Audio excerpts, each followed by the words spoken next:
Hello and welcome to the Colts Cover-2 podcast. I am Joel A. Erickson. I am joined, as always, by Nate Atkins. We are home from Lucas Oil Stadium. We are back in our respective houses. The Colts lose to the Lions 24-6. In a way, that's what we were expecting from this game. In a way, it's not. I think, for me at least, I was expecting the Lions to have a really good game. I don't know that I was expecting to see the defense generally play not great, but play well enough to win, I think, or well enough to give them a chance. Let's put it that way. They played well enough to give them a chance. You pointed this out, but a Detroit columnist who may or may not have been super on the level with this take, but still interesting to hear this take at all, wrote something along the lines of the Lions have a terrible offense because they couldn't score on the Colts. The headline was "No excuse for Lions' lackluster performance on offense against awful Colts." So maybe the defense did a good job. They exceeded expectations for sure. I think we both picked basically the same score in those predictions that we do. It was like, oh, did we really? Yeah, we really did. I think you had 37-24. I had 38-24 Lions. So we picked a 14-point game, and it was an 18-point game. So it's like, in that way, them being, double digits behind the Lions, that's what a lot of people saw happening. Two teams on different levels. But it's like we thought that both offenses would do more. And so I think it creates a kind of weird mix for like reacting to the Colts because the defense did perform better than I would have imagined. Yeah, ultimately, I don't think it ends up being a net positive versus expectation because the offense was quite a bit worse than I thought they were going to be. Yeah, the Lions, just for the defensive part, the Lions have scored more than 24 points in 7 of their games this season. And 2 of the games that they didn't score more than 24 points were in the first 3 weeks of the season. Over 44 different times. Yeah, 24 points for the Lions is actually not very much at all. It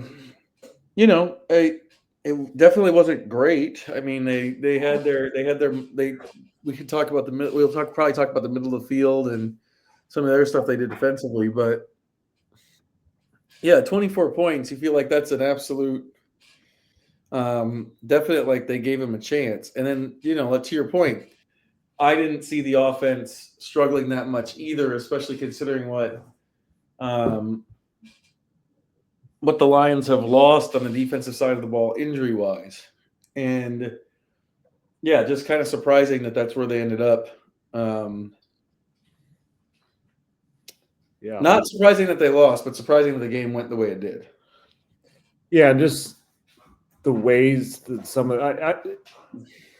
I feel like we're going to talk a whole lot in this podcast about the offensive struggles. So maybe this is a time to launch into the categories. But in general, to me, the kind of some of the ways that the offense struggled have been building, and maybe we should have, I could have seen them a little bit more. Some of them weren't, though. Like, to see them commit 10 penalties was just kind of shocking today. So, the thing I wrote was about how this was supposed to be the encore game to what Anthony Richardson did in New York, and not encore. I didn't expect them to win. I didn't expect necessarily the same stat line 20 to 30. It's not going to happen every week, but an encore in terms of you felt like you built on that. And as an offense, it just was very much not that. So yeah, let's get into the categories. We'll start with the villain of the game. I'll let you go with your villain of the game first. I think there's loss, so we start with the villain. Yeah, there's a couple obvious ones, though. I'm gonna I'll leave yours to you got to write on one of those. I'm gonna go with the Colts tight ends. We haven't talked about them a lot because they just don't do much, and we kind of knew that when Jelani Woods went down that this was not going to be a high volume group, but the idea was that they had certain roles, very specific roles, and they were going to at least be able to fill those in maybe a kind of lower upside way. But that is just not where where it is right now. I mean, these tight ends combined for 0 yards today, 0 passing yards. Like last week, they had, I think it was 29 yards, which is quite bad when you attempt the 30 attempts through the air and throw as much as they did try to win that game. This week, 0. And they had 28 attempts and 0 yards from those guys. 3 targets. And one of them was to Drew Ogletree in the end zone, about as blatant of a drop as you're ever going to see. It was not like, it was right between his hands. This was in the second quarter. The Colts are looking to take a lead. They're down 7-3. Go up here.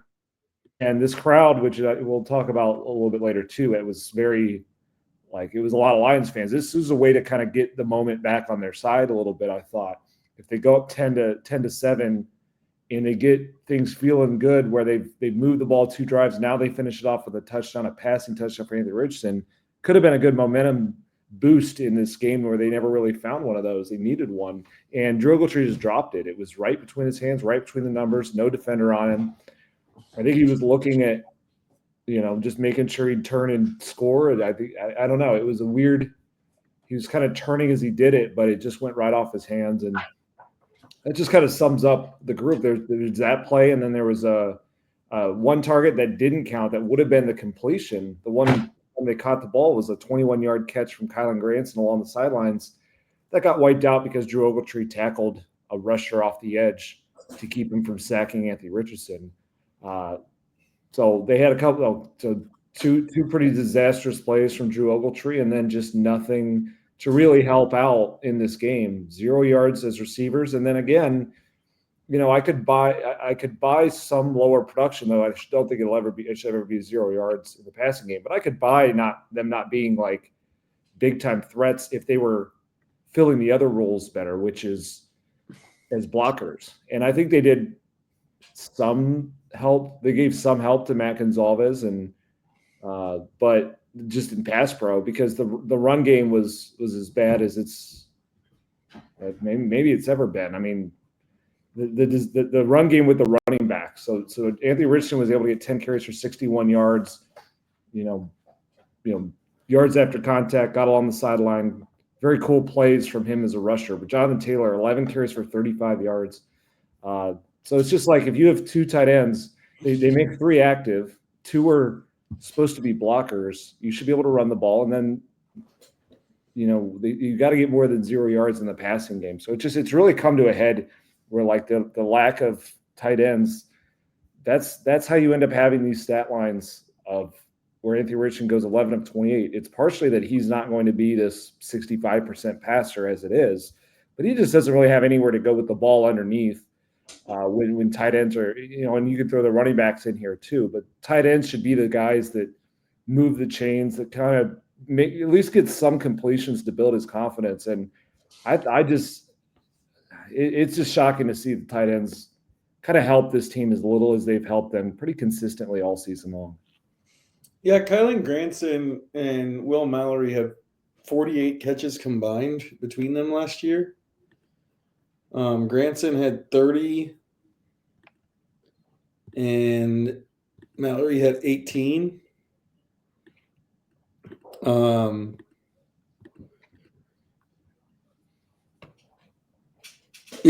had 30, Mallory had 18. That was for like 575 yards for those 2 guys. Mm-hmm. Fast forward to this year, with December right around the corner, they currently have 10 catches for 116 yards. So to match last year's production, they're really going to have to do something. Do you want to share your stat, or are you saving it for number of the day? This is a little bit of cherry picking. I think I'm gonna, since it's cherry picking, I'll use it now. But in 2018, obviously Andrew Luck was the quarterback. But in 2018, Colts tight ends had 22 touchdown catches, 22 touchdowns, because one of those was an Eric Ebron run, of all things. They have 26 catches this entire season. Mo Alley Cox leads them with 9 catches for 117 yards. That's Mo Alley Cox is actually the one tight end who's pretty much producing basically exactly what he did last year. He had 13 catches for 161 yards last year, 12.4 per catch. That's pretty much what he's doing in the passing game this year, which means like he's an extra tackle who they sometimes scheme up for plays. That's fine. I think a lot of good teams have that guy on the roster. The problem is most teams have that guy on the roster as a blocker primarily and not their leading receiver at tight end, which is improbably what Mo Alley Cox is this season. He's their leading receiver at tight end. And what the Andrew Luck of it aside, it's not like that was a great tight end group in 2018. That's Alley Cox was part of that. Young Mo Alley Cox was part of that. Eric Swope was part of that. Eric Ebron was part of that. Eric Ebron's, more talented than the guys they have here now, but not like a great tight end. Jack Doyle was hurt for most of that season. It's like, and the other thing is, it's not just about the fact that they're not catching the ball, because there's a way you could blame that on just the play calling or the stuff at quarterback and stuff like that. It's that they blow chances seemingly every game. The Ogletree drop this time. I would love to know what was going on with Kylan Granson when Richardson let it go on that play over the middle. Like, should he have known earlier? Should he have been looking earlier? And it has seemed all season like Granson has kind of been on a different page than the quarterbacks, whether it's Flacco or Richardson.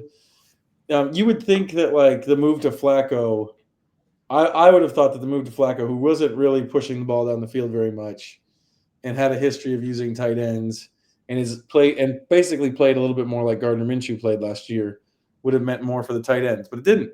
It didn't. They haven't done anything. It's just that's the thing. That's kind of the main point is like that you brought up about how they blow their chances is that you could buy some version of their role on the team if they weren't getting if they were cashing on the chances that did come to them. So if they're just not getting targets, it's like, okay, well, the Colts love the wide receivers. They want to pepper them with targets, or they're mostly meant to be blockers, or they're just guys, or like last year, they're guys that kind of have certain moments, whether it's trick plays or the occasional schemed up moment, and they cashed in on those more last year. They're just not doing much of anything. I'm trying to think of a great play by a tight end that stands out in my mind. It's not Mo Alley Cox. Yeah, so Mo's got a couple. Ogletree or Mallory or Granson. What's the best play any of those three have made this year? I mean, I think Ogletree scored against the Steelers, but it's really hard to find a play that they've made. So they don't get a lot of chances. The stats say that Granson has caught a pass for 40 yards. I defy you to remember when that was. Yeah, they clearly didn't swing a game. It's just it's tough in this spot, and it's one of those where like Mo Alley Cox can be a number 2 in the very tight end level of number 2, like blocker guy who just catches a few passes. Like the Lions have a number 2 that is kind of like that, but they don't have. That's fine if you want to say he's a number 2. They don't have a number 1 or a 3 or a 4 the way that they're playing right now. They just, and that's the problem, is that Mo Alley Cox has been elevated to being their number 1 and as the leading receiver, the guy who plays the most snaps and all of that, because the other guys just aren't really added much. And that's kind of tough, as a tight end should, especially like a veteran tight end, that's supposed to be one of those sort of calming presences for a quarterback. I think if we go through a lot of the quarterbacks who've done well when they're young, have that sort of veteran tight end who helps out. For example, Dalton Schultz last year was a player the Texans went out and signed to help CJ Stroud out. I think that's a good way to go. And that's starting to look like a spot where the Colts really could have made some kind of upgrade. It also makes you wonder, it's just weird to see some of these players take a step back. Like Will Mallory did a few things last year. Kylan Granson has hit 300 yards in each of the past 2 seasons. Those guys have just taken monster steps back. And the quarterback shuffling, maybe that's a little bit of it, but it's more than that when we're seeing some of the plays out there right now. Yeah, and Flacco's played like a significant amount of the snaps too. That's the other thing I keep coming back to is that he's played a lot of snaps, and you would think in theory it would have worked out more with him, and it didn't really do that. My villain of the game, just keep this moving along. The Colts offensive line is really struggling. They've got the injuries. I would guess that Bernard Ryman is going to be back soon, mainly because they haven't put him on IR. He's already missed 2 weeks. That means he's only got 2 more weeks left before he would have been able to come off IR anyway. So I would guess they probably get him back. It's hard to tell with Tanner Bortolini, but I can tell you this: the interior of the Colts offensive line hasn't done anything in the run game the last couple of weeks. Dalton Tucker, by his own admission, is really struggling. It's not necessarily his fault. He's an undrafted free agent that he's struggling. You kind of probably should expect this from an undrafted free agent rookie starting and playing considerable snaps. Like one of the things he said today was, in the NFL, guys know exactly what your weaknesses are, and they target them. And they're really good at targeting them. And, an undrafted free agent is going to have some growing pains and stuff like that. But they've just been the running game with Taylor, I think, is the most important and easiest piece to see this, because 11 for 35 this week, 24 for 57 last week. The week before that, he had 114 yards. We had 59 on one carry, and I think 23 or something like that on another carry. It was mostly on 2 carries or 3 carries that he did his damage. They just have not been able to give him any room to get going. And even him to the perimeter, even on the times they've run him to the perimeter, like Tucker or somebody has been involved, and they haven't been able to get him going. They've had some success getting Richardson out in the open with stuff. They can't really get Taylor going, and it's not Taylor. It's not a Jonathan Taylor. This isn't a Jonathan Taylor thing. This is an offensive line thing. It's pretty clearly an offensive line thing. Also, Richardson's sack avoidance has kind of altered their sack numbers a little bit. Like he didn't get sacked today, but it felt like he was under pressure quite a bit. And while I think some of that is maybe a young quarterback needs to learn to get the ball out of his hands faster or recognize what route is going to come open faster, a lot of it is just the offensive line. And they're really struggling. They need some answers. But Ryman would be a good one. Maybe it's Mark Lewinsky at right guard. Maybe it's moving Gonzalez to right guard. They just need to do something with this offensive line to get it back on track, because this offense was built to rely on the offensive line, and they can't do that right now. That was my biggest takeaway from watching this game today. Is it's 2 teams that have built around offensive lines. One of them is 10-1 because that offensive line is dominant, and one of them's 5-7 because their offensive line started the year pretty well, but has fallen apart. Injuries obviously are a huge factor, but the adjustments they've made, the answers they've had to those injuries have just not worked out enough. It's one of those where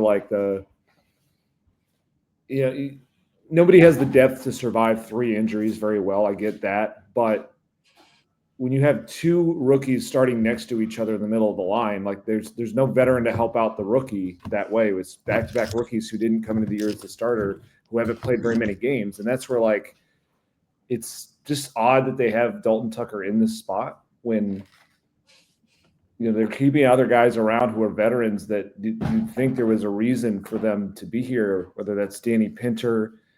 Josh Sills has been on the practice squad as a guy they could elevate if they need to. Those are guys they've had for a couple years now on that offensive line, and they just don't seem to trust them at all to put them in there. And so you have Dalton Tucker as an undrafted free agent.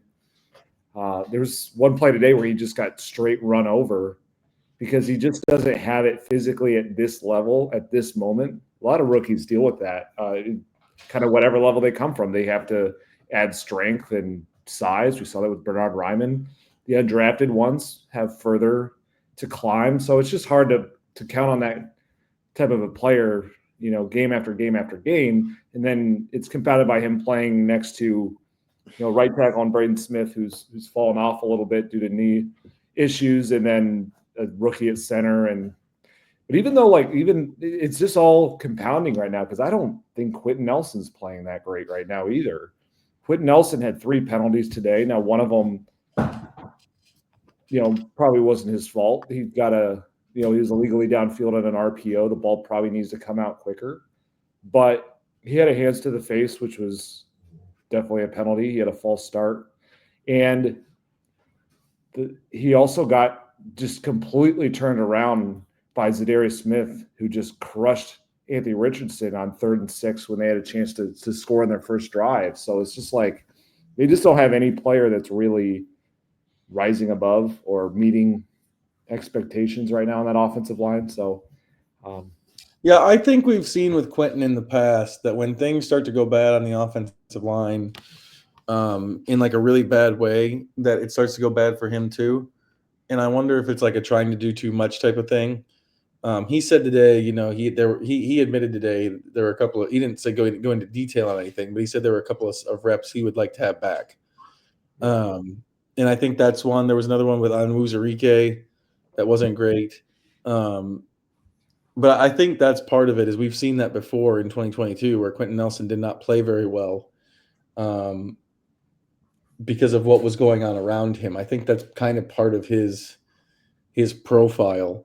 And maybe that's every lineman's profile with the exception of like Joe Thomas, because you can maybe it might be easier for a tackle because you can just stick them on the outside and say block this guy and they don't have to worry about as much. But I think it's tougher at guard where like stunts are targeting you, twists are targeting you, that kind of thing. If you feel like you have to make up for everybody else, I think maybe that's part of it. I think Nelson would probably say that has nothing to do with it. It's on me. I have to be great. But I just, looking at the through line between the two seasons where Quentin's felt like he needed to do more, there's a lot of people around him. Were you maybe getting at an unsung villain of the game with your comments on what they have available to them from a depth perspective? I am. So I guess we can roll into that category. Why not? Unsung villain of the game, I'm going to give it to Chris Ballard. Today I thought just really exposed some of the lacking depth on this roster right now where or just lacking, places where they could have solved problems in the offseason with veterans. So, we mentioned the offensive line where, if you're going to keep Danny Pinter, if you're going to have Josh Sills in the practice squad, those guys need to be able to play. There has to be a better option than an undrafted rookie, especially if it's, we've played this string out enough to know, that it's not working right. It's like a lot of games they have to adjust to this. There just haven't really been adjustments there. I think that goes for, I think they put Ryan Kelly on injured reserve because they believed in Tanner Bortolini also. It was both things. It was obviously Ryan's dealing with a lot of health issues. They wanted to get him right. And then they love Tanner Bortolini, so they subbed him in. They don't have that option at right tackle if they want to do something similar with Braden Smith, who is really hobbled, practicing like one day a week. He just does not look like he's in a great state this season. Like, it'd be wonderful to give him a game or two off if they ever could, but they don't have a player to play at right tackle if Matt Gonzalez is on the left side. That's Blake Freeland, who's another lineman that they're keeping around that they don't seem to have any faith to put into the game. So some of these depth pieces are getting to that spot where they don't seem to really trust them. That's true at running back too. I don't know if I noticed Trey Sermon or Tyler Goodson at all outside of like the kneel down play I know they were on the field for. It felt like Jonathan Taylor played just about every snap, and that's not a great position to put any running back in. It's just they need to have some other option to have out there who can run the ball, who can or catch the ball. They don't have any running backs who can catch passes, and we kind of knew that last year. So in tight end, like we brought that up too. That's another spot where you just could have.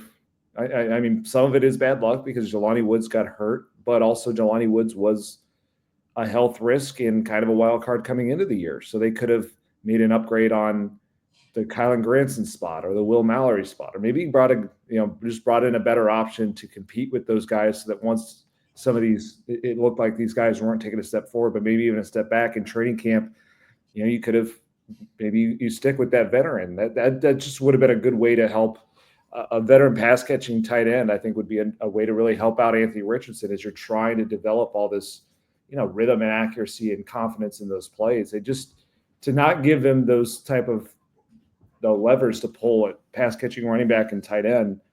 That's how we end up getting in this spot. And like these wide receivers are so good, but they're shouldering so much because of that situation. They have to be every target in this passing game right now. So I thought on offense, it really came to light. I mean, defense, I will give Chris Ballard credit there. The defensive moves that we criticized, I certainly went hard at him with the secondary. Those have gone better than I would have guessed.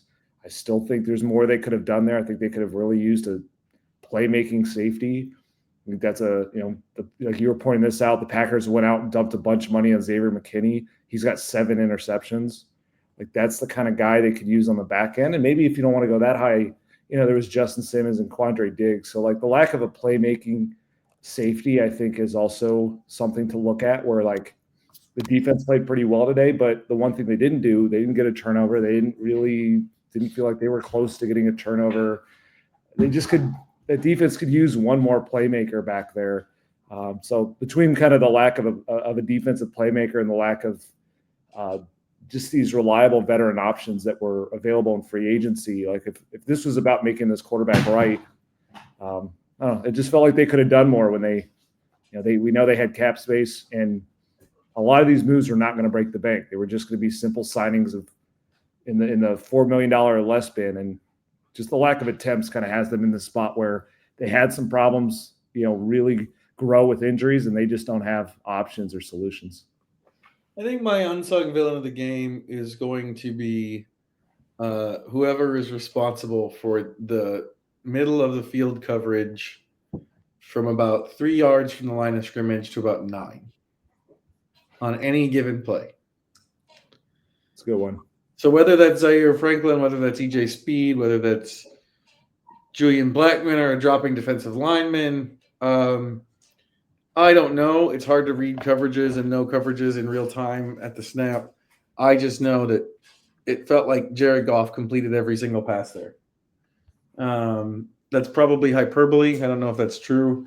But it felt like every pass that wasn't a screen or something went to the middle of the field.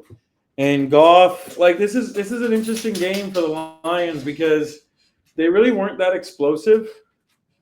The way you think of explosive offenses, they were just workmanlike and efficient, and they put drives together. They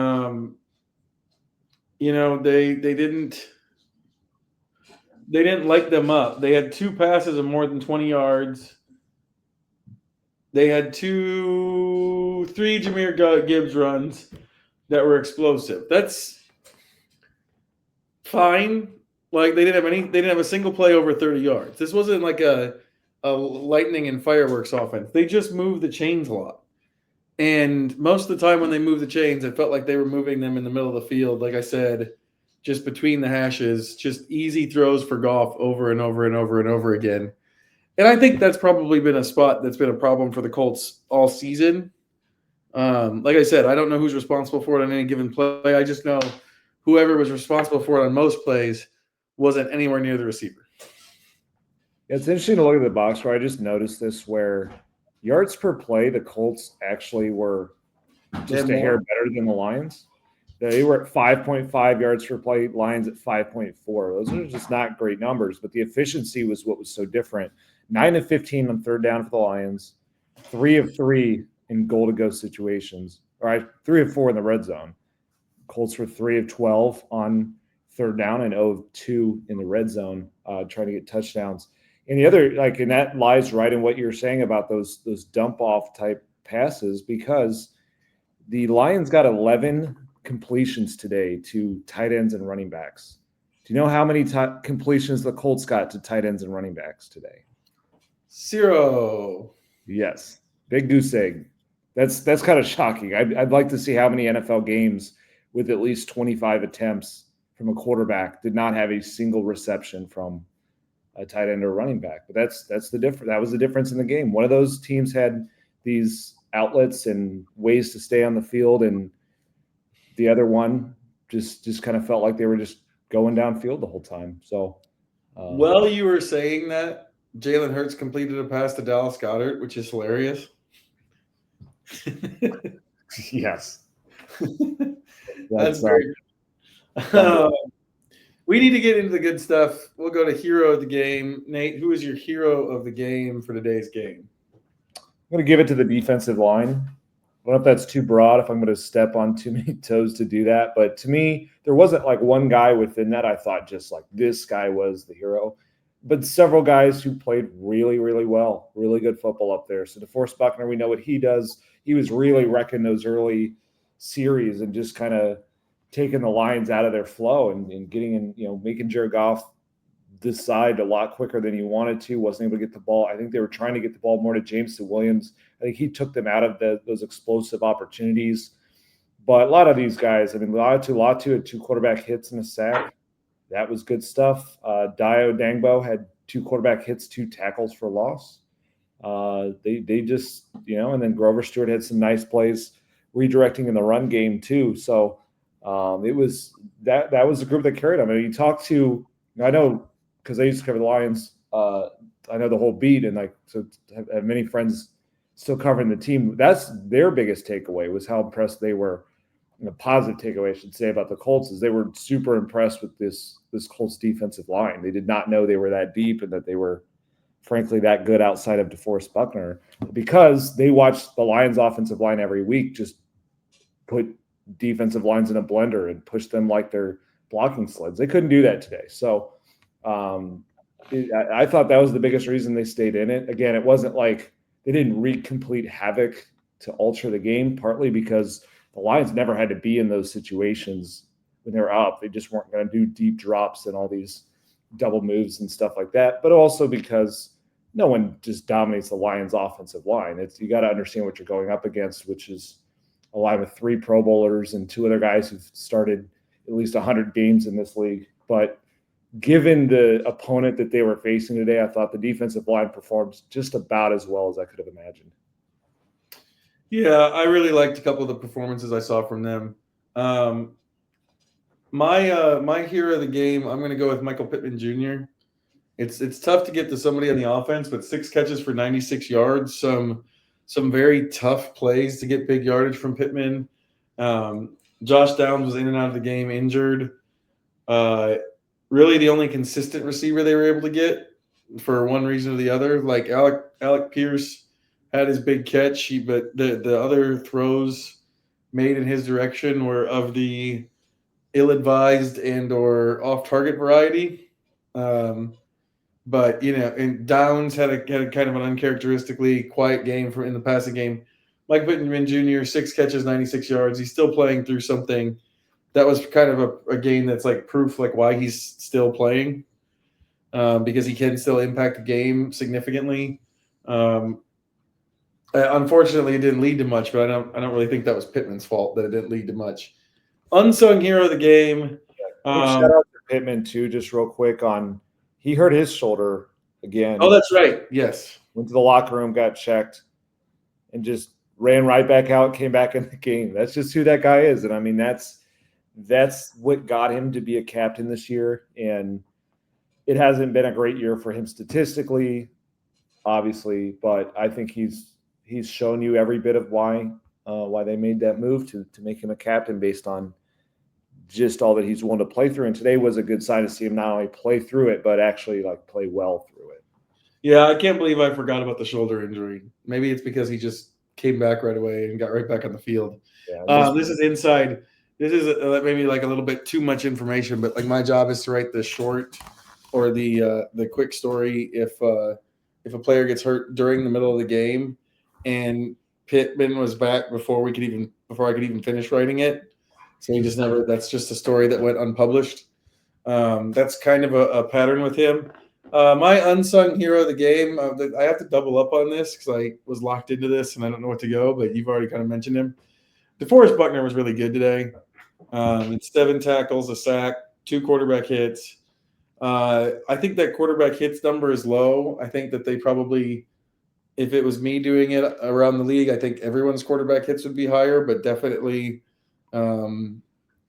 thought he did a good job he was double teamed on, gosh, it felt like every snap I was watching through the binoculars. But he did a good job of splitting those, getting a lot of pressure on Goff, just kind of mucking everything up, and playing with hustle. I think that's the other thing, is just playing with pure hustle, which is a calling card of his, but it really set a tone, I think, for the defense on the first drive when he made a hustle play to stop a screen and then ended the drive with a hustle sack, which a lot of Buckner sacks are actually first move sacks. He doesn't have a lot of hustle sacks because he's usually driving people out to other players. This was a hustle sack from Buckner, and obviously like a huge play. Yeah, Buckner just keeps getting it done. He was the guy kind of leading that charge in the defensive line. He was the best of that group, I thought, which was a lot of players playing really, really well. My unsung hero, we've kind of exhausted a lot of the good options for these. So this one is definitely sort of a mixed bag type of unsung hero, but I am going to go with Anthony Richardson, mostly because of the rushing. That's kind of the only thing the Colts had on offense today, was Anthony Richardson running 10 times for 61 yards. He ended up only having one fewer carry than Jonathan Taylor because they were going to it. It was the one thing working, and yet he had 26 yards more than Jonathan Taylor. He was able to kind of overcome some of those issues we've talked about with the offensive line, the tight ends. Part of it was I noticed they always run into the left, which is the side that is, Quentin Nelson and is not as compromised as the right. They're trying to avoid those like early shots on him, but what they were able to get him going, moving in motion enough to where he was lowering that shoulder and he was running some people over. He had a couple of really impressive runs, guys he made miss in the middle of the field, and then just kind of shaking tacklers off the line on one of those runs that went for 17 yards was just really an impressive physical feat on one of those. And then just overall, I thought his ability to avoid sacks, just avoid danger, really. So he dropped the ball once and landed right on it, but no other turnovers, no throws. I thought were the only one that I thought could have been turnover worthy was that one when they were in the end zone and he threw it like off a lineman's back type thing. So I guess there's a little bit of traffic, though that would have been a very hard, if not impossible, play to actually pick off for a defensive lineman that close to him. But really didn't see any other throws he made into coverage that I would have said were like that should have been a pick or that was close. It's interesting for a quarterback who threw 28 times is trying to lead this comeback. And I don't know, maybe he could have taken a few more chances, but that's the kind of thing they were looking at for out of him, is like kind of cut down on the turnovers, the disaster plays, which I think he did quite well. He added his rushing, and then the passing. Obviously, the numbers are pretty bad. 11 of 28, 172 yards, 6 yards an attempt. Like that's all of it's bad on paper. And I don't think he had a great day passing, but if you watch the game, it felt a lot different than that. A lot of those incompletions, I probably put about 5 or more of those were throwaways to avoid the sack. So for him to take 0 sacks today when they got 6 quarterback hits and just some really big time pressure on him, that said a lot about his skill set. And then it just felt like when he would make some really good throws, those would come back by penalties. So you don't get credit for it, obviously, but like Alec Pierce pointed out, those penalties weren't negating incompletions. They just happened. They were coming on the plays where he was completing it. Maybe that's why he was completing it, but it's still, you have a play like Drew Ogletree tackling a free rusher. That is the reason Anthony's able to get the throw off, but the free rusher, that element of it wasn't Anthony's fault. He made the good throw. And so I thought there were moments like that Richardson didn't really get credit for some of his best plays. And then, but he also didn't have any disaster plays out there. So I thought he was the one thing that carried over mostly from last week with the Jets. And I just thought between the offensive line performance, the tight ends, the penalties, just kind of lack of targets to throw the ball to, in a running game that didn't work at all outside of him. Just there was really no support for this young quarterback to do a whole lot more. But I thought he actually played reasonably well today. Yeah, there were a couple throws to Pierce that were ill-advised. There was one on 3rd and 15 that Pierce broke up. There was another one he tried to hit the hole shot, and the Lions played it a lot better than the Jets did. But I agree, for the most part, Richardson I thought was much better. Four completions for him, taken off the board that were 30, 21, 21, and 7. That's 79 yards on 4 completions taken off the board. From penalties. Not great. That brings us to number of the day. Number of the day for me is going to be 10. 10 penalties accepted by on the Indianapolis Colts. There were 2 more that were declined. The Colts entered Sunday 6th in the league at 5.5 penalties per game. They've done a very good job of it for most of the season. They did not do a good job of limiting the penalties on Sunday. And, like I just said, 4 completions for 79 yards. They also erased a 19-yard run by Jonathan Taylor. On the first drive, the ineligible receiver downfield kind of robbed Steichen of a chance to be aggressive and go for it on 4th and 2, which is a situation that when Richardson is is the quarterback, is often a chance for him to make a play with his legs that he makes more often than not. Just really remarkable how the first 6 or 7 penalties all erased something huge. There just wasn't a lot of it's just a normal incompletion in the middle of the field, and there was also a holding penalty. They all erased something enormous. You think about that.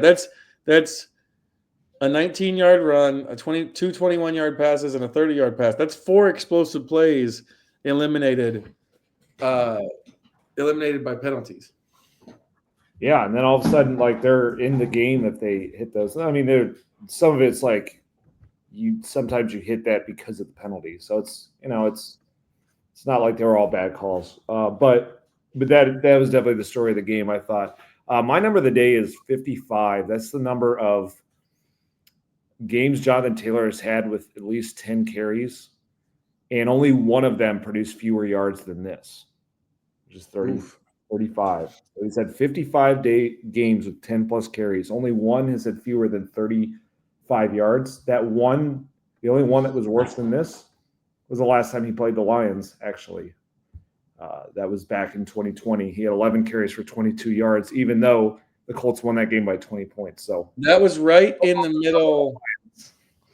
That game, this is like a remember when for Colts fans. That was right in the middle of a big debate about whether or not the Colts should be starting Jonathan Taylor or not, because he was kind of struggling with the shift to running in shotgun a lot. And there were many debates about whether Jordan Wilkins should be the running back, whether Taylor should be the running back. There's somebody, maybe Hines, but there's somebody else, I think, in there.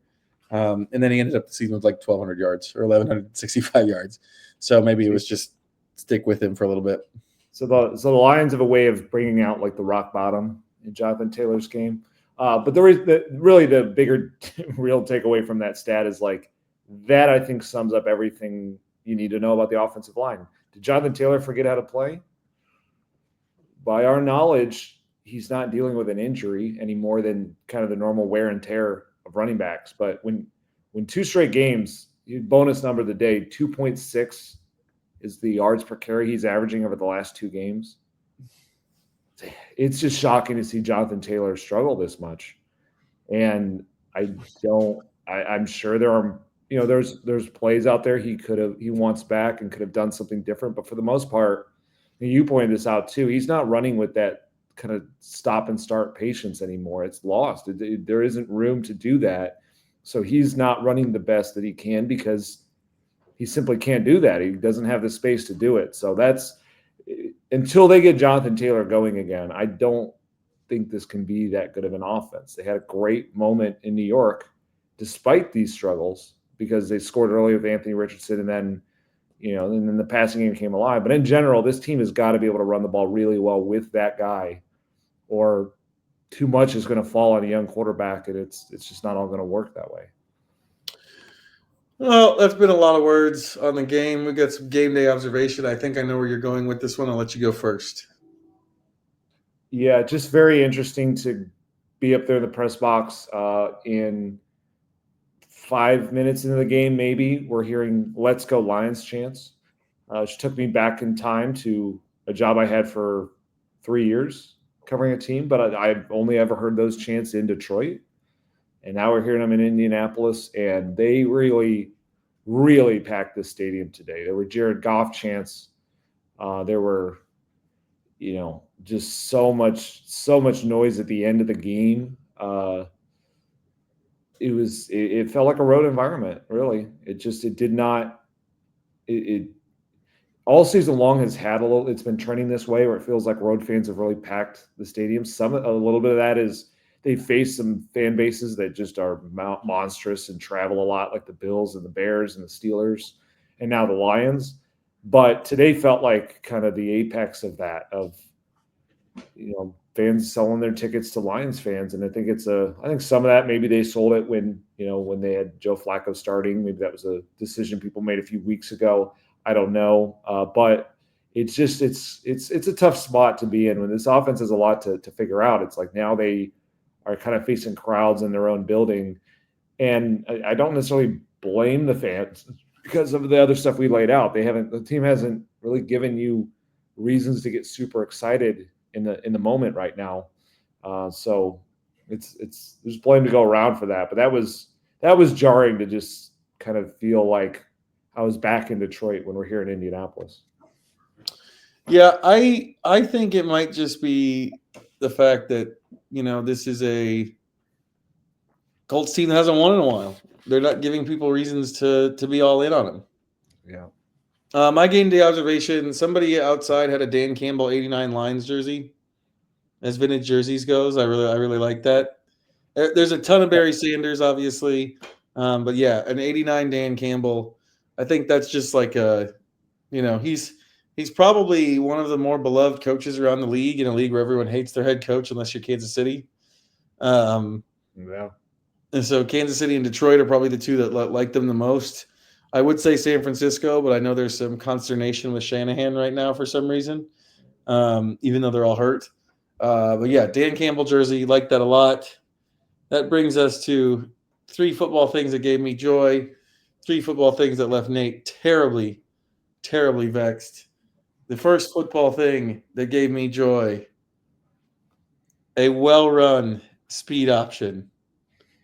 A very well-run speed option to the left to Jonathan Taylor. I've said this before. I faced a lot of option football in high school, and it takes me back to an elemental football place whenever one of those plays works. And that is also going to be my first football thing that left me terribly vexed, was a speed option play that worked. I'm completely vexed by that happening. Yeah, it did work. It was one of the few runs with Jonathan Taylor that kind of did a little something. Was there anything different about this speed option than the last one they ran in Green Bay? The running back was very different. They brought the speed back into the speed option. So I guess if you are going to run it, and you're running it when you're running it with 2 of the best, most athletic runners I think the game has ever seen from just a physical ability standpoint, then I can buy the speed option, I guess. But it was weird to see that it actually worked. Number 2 football thing that gave me joy, 4th down stops. Zaire Franklin, going to give Zaire Franklin some credit for this. And also, this is a mini rant for me. Zaire Franklin blows through the line. He does not get the tackle. The tackle ends up going to Adio Dengbo and Nick Cross, who also had big plays on the play. But there's a lot of times that the guy running through the line doesn't get the credit because he doesn't get the tackle. Let me tell you, it is never good for the offense if there is a dude 4 yards in the backfield on a running play. Just isn't. And Zaire made, I think it was Gibbs on that play, changed direction. Like I said, good plays by Odengbo and some of the other ones, or in Cross. So I don't know if he gets there anyway, but it definitely helps when he has to change direction. And really any 4th down stop, any 4th and short stop by the defense is something that gives me joy, because it's 4th and short is usually stacked towards the offense. Yeah.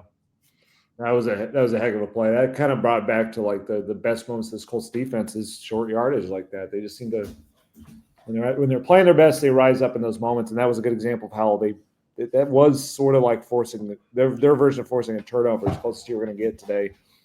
My second football thing that left me terribly vexed, even though it was a good thing, it surprised me in the moment, was seeing Josh Downs bounce back the way he did from his shoulder injury. Just because the visual of it, he caught the ball in one of those like little pitch plays around the edge, and then defender from the backside just drives his shoulder into the turf. And we've seen that before on this turf. And it's like he immediately turns over and starts reaching up for that shoulder, and you just feel the worst. He laid down for a while, and then all of a sudden he's walking on to the sidelines. He's carrying the helmet in that arm. So that's when you knew it wasn't like an AC joint deal. And then you're watching him stretch it out, and then all of a sudden he's just like, okay, I'm ready to go back in the game. And then he was good from there. So it was a great thing. It was jarring to watch like a player that size kind of get driven that way, to kind of feel the pain in that moment, and then it just ends up being one of those things you can shake off. So just really a credit to Josh and all these players who go through this type of thing to be able to, when they can, when it's not like an actual broken bone type thing, when they can shake off something like that, because it was a lot. Number 3 football thing that gave me joy. I feel bad giving 2 of these to the offense, but I've already referenced DeForest Buckner's hustle sack. So number 3 football thing that gave me joy. I always try to make these things pretty granular. The Colts twice pulled 2 offensive linemen from one side of the offensive line and took them all the way to their side of the formation, so that Anthony Richardson had lead blockers. One time it was Nelson and Gonzalez. One time it was the other ones, Tucker and Braden Smith. I like pulling linemen. Pulling linemen give me joy. Whether or not they're successful, because if they're not successful, that means some defensive player, sometimes it means that they just missed people. That's not fun. But it's usually, if they're not successful, it's because it means a defensive player made a heck of a sacrifice play. So, yes, I love pulling linemen. Yeah, pulling linemen is super, super fun. Especially when they pull Quentin Nelson, they get him out to like a defensive back. That's pretty nasty stuff. Third football thing that left me terribly vexed, I always go with play calls for one of these. So this is kind of a broad vexing, but just the kind of general approach the Colts had in the second half to abandon the run and go deep is exactly what the Lions were banking on. The Lions basically played this game in a way that was sort of like, they were more or less, they didn't believe that the Colts would come back on them. They kind of did that on offense, played with their food. They chose not to bring David Montgomery back in because Dan Campbell told reporters that there's bigger fish to fry. So it kind of told you the state that they were in, and they were playing their safeties that way. And so there's to give Jonathan Taylor one carry in the second half, I thought was putting these offensive linemen, this quarterback, these receivers in positions that are not really suited to win in. Like when you can dial up an explosive when they don't see it coming, it can be amazing. That's what the Alec Pierce catch in week 1 was for 60 yards. But when every play they're sitting back, they're waiting for it. It can be tough. And in the words of Alec Pierce, I talked to him at the game, and his quote from him, he said, if you start to lose, the opposing defense is going to play safeties over the top. They started doing that a little bit more toward the end of the game. And then he talks about, we need to expand the offense so that the offensive linemen aren't dropping back constantly, and we can help him and get the quarterback into a rhythm with that. Those underneath completions. It just was like, I thought Shane came out with a similar game plan as last week, which I love last week's game plan. This one, though, when it wasn't working, when they weren't running the ball and then they got down by a couple scores, I thought just too quick. It's fine to go to the air, but too much was like just trying to throw out those safeties, and that's how you end up going 11 of 28. Yeah. Yep. That brings us to the better ones. The funny thing is, too little credit has fallen down because we've not done as much too much credit, too little credit, because they don't win.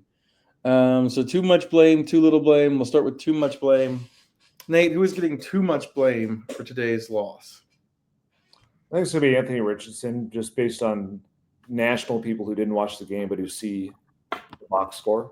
Greg Doyle, our columnist, kind of took that angle. I think it's pretty astute if you look at it. 11 of 28. It looks like, well, okay, he has one good game against the Jets, and here he's right back to the quarterback he was before that. And of course, he has room that he needs to grow. But that watching the game, it never felt like 11-28 for all the stuff we laid out.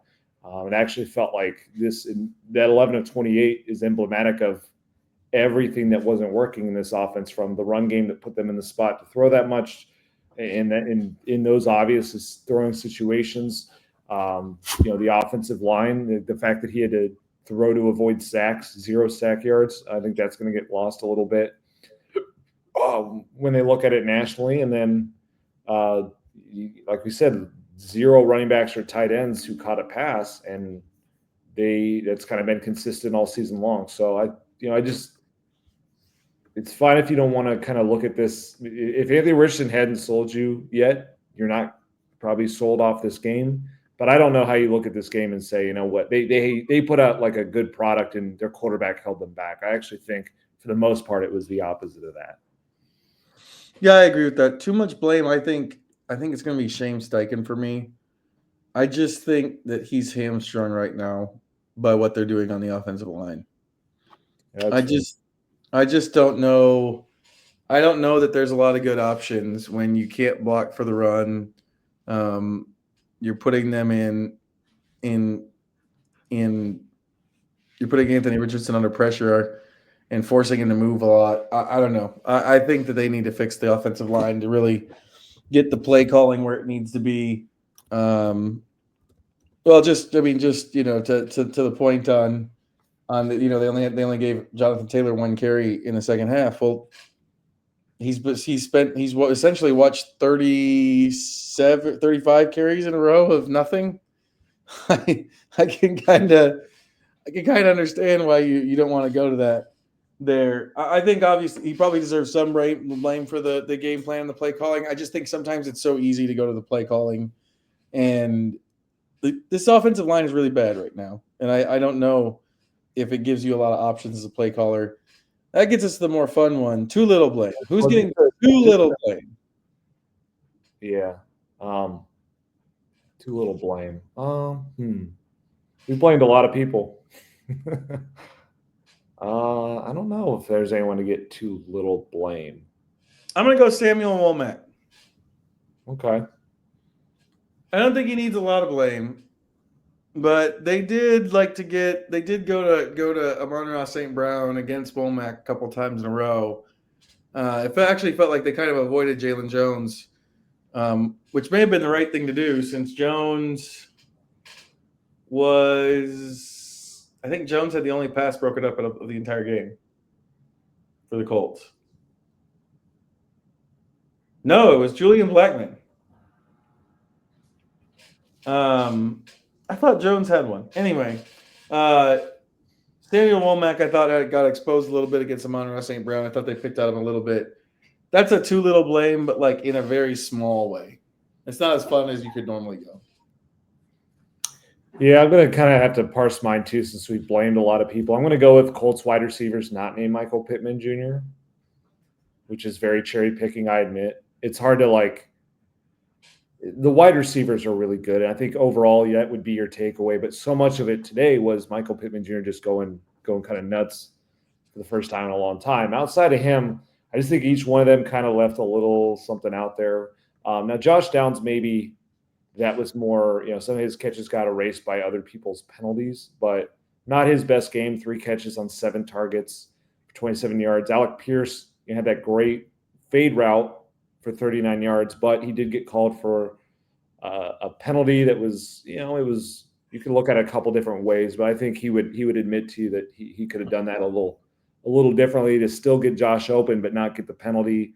And then really this is more about kind of those, when you go down the line more, when they're counting more on these other receivers, since the tight ends don't want to catch any passes. And A.D. Mitchell just, 1 catch today for 10 yards, didn't really build on. He'd been playing better lately. Today was not a step in that direction. We saw some of those young mistakes when he just ran right out of bounds, basically. He had a lot of room to turn it up. And I don't know if he didn't realize where he was on the field or very odd play. Adam carried him. It was a strange play. And then Ashton Doolin as well. He had a chance to get a big explosive play down the field and wasn't the easiest catch by any means, but he was able to get one foot in and then the other just not a lot of focus to try to get that second foot down, I didn't think. And that was a play that both of those plays could have paid off in a different way. So, A.D. Mitchell, if he gets more yardage on his play, maybe that fade route to Pierce doesn't get tackled inside the 5. Maybe that goes to the end zone, and then they don't have the drop from Drew Ogletree. And for Ashton Doolin, like that, they didn't get a lot of plays on offense that were, big plays, like chunk plays type thing today. So they could have used one more of those, and who knows, like you get a couple more of those plays working and you get in the end zone once, maybe it like creates a little bit of momentum for this young quarterback in this offense. I just don't know that, between the penalties and a couple of, not getting their feet in, not knowing where they're at, like all that kind of stuff. The receivers needed to bring an A game today, and I don't think it was quite that. I thought for a second that I was going to be able to tell you that the Colts had more explosive plays called back for penalty, but that is actually ridiculous. It wasn't close. It was 8. They had 8 explosive plays. So yeah, just a bad thought by me. Anyway, that brings us to the last 2 categories, one to throw away and one to go on. We always go with one to throw away first because we're throwing it away. We want you to wait for the one to go on. A take from today's game, something that people are talking about right now that's not going to be something that they should be talking about or will be talking about as this goes forward. I think I'm going to go with the penalties being this extreme. The Colts had been one of the least penalized teams in football. I didn't check the updated stats, but as of a couple of weeks ago, they were the least penalized team. Shane Steichen took a lot of pride in that. This was very out of character for them. I think some of there are some explanations for it that it makes sense. I think the crowd affected some of that. While that may, they'll face some more of that this season, I think a little bit, though not the same at their own building like this. Also, I do think the shuffling of quarterbacks it's made it a little tough on young players in moments. But overall, I just don't think we're going to see like some of the wide receiver penalties and stuff like that. This also seemed like a officiating crew that was calling some things pretty tight. So a couple of those, you probably could have gone the other way with it. So I just in general don't think, and also like you point out, it just always seemed to happen on those explosive plays, the big plays. You felt it a ton in this game because of the plays they happened on. They weren't penalties that were going to get declined because they were on an incomplete pass type thing. So they've got to go get it cleaned up. I think they will, though, and I don't think we're going to be talking about them being this big penalty team going forward. This is a weird – I kind of wish I had this for number of the day, but I'm going to use it as a tag on what you just said. In terms of the Colts at the end of it were saying, like, Anthony Richardson, I think, said, we did – like, the Lions are a great team, but we don't feel like they won this game. They took this game. We felt like we lost it or something along those lines. To his point, the Lions had 1 tackle for loss, 2 pass breakups, and 6 quarterback hits. And no sacks. That's essentially the entirety of the big plays they made on defense. Yeah, I mean that just speaks to the Colts to me. Not a lot of force plays from them. My one thing to throw away, something we're talking about now, I don't think we'll be talking about the rest of the season. It's a really hard game for this because it felt like a lot of it went a little bit the way I expected it to.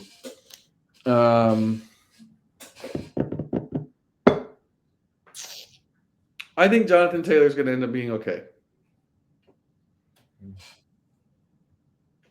He's got a stretch here now, 5 games. What's he at? He's at 700-ish yards, 708 yards. If he's healthy, I think he ends up over 1,000 after the last 5 games. So I think Jonathan Taylor's going to end up being okay. I don't know that's going to be great, but you're getting Ryman back soon. You're going to have some options at right guard. I think they figure some stuff out there, um, and he ends up being okay by the end of the season. Um, that's not really super controversial, but here we go. One to go on. One to go on last, like the thing that we're going to be talking about the rest of the season and maybe beyond. I'll lead off with this. Someone asked me this on X Twitter in my Ask Joel segment, and I don't know if I got to it. I apologize that. Wait, before I do my one to go on, I got to get a shout out. I've missed it twice, and it just popped into my head. I met Aaron Zemansky from South Jersey in New York last week. Great dude, listener of the pod. Hopefully, he had a good time in New York. I apologize that it took me this long to get it to you. But one to go on, Aaron Zemansky, great dude. If you ever run into him, should have a good time. Okay, my other one to go on. Somebody asked me on Twitter, X Twitter, should they overhaul this Colts tight end room? Yes. Yes, they should. And if that was in totality, wouldn't bother me. Now, I will say this. I don't think Mo Cox commands a giant deal in the offseason. And if you can get him back for $2 or $3 million or something like that as your blocking tight end, that's probably what he should command.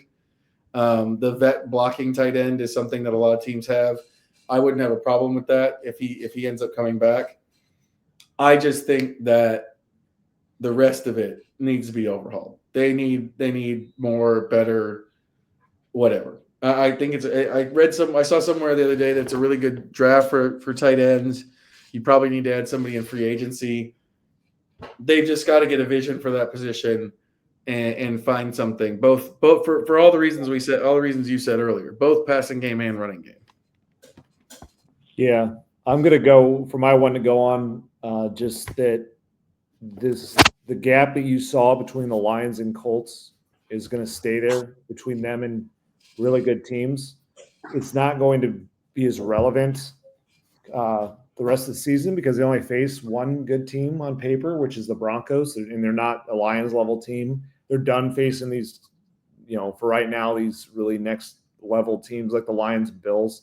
But I think, that's it would come back around in the playoffs. So like they've got some issues right now between what we laid out that there aren't easy solutions to, whether that's offensive line issues, lack of tight ends, lack of pass catching running backs, lack of kind of impact secondary players that I think make up that difference between them and a team like the Lions.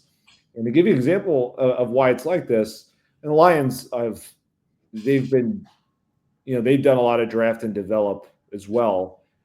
They got their quarterback on a trade, but when they've needed to address issues, they've gone off into free agency, sometimes subbing out one of their own players. They let Jamal Williams walk. They went out and signed David Montgomery, clear upgrade. They went out and signed Kevin Zeitler. That was a really nice addition. Those are the moves I think are keeping the Colts from being on that level. When you have a weakness, you see it's a weakness, you go out to a proven commodity to kind of plug that hole. So to be that kind of team next year, I think that's what they're going to have to start doing at tight end, running back, somewhere in the defensive backfield, maybe on the offensive line at this point.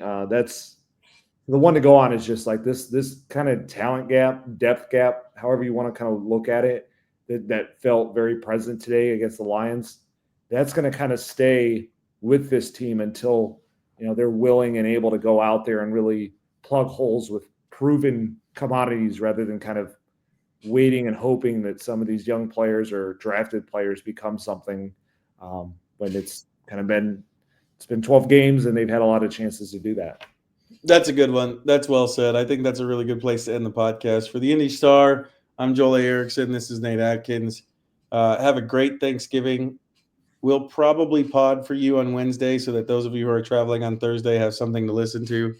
If you can get your if you have family in the car and they go to sleep, that's what happens to my kids. If I want to listen to a podcast, I just wait till they go to sleep. So we'll try to record one for you, but have a great Thanksgiving. If you don't listen to us before then, make sure you either brine or inject your turkey. Make sure you get some juice in there. And we'll be back for the New England Patriots next week. That's the Cover-2 podcast.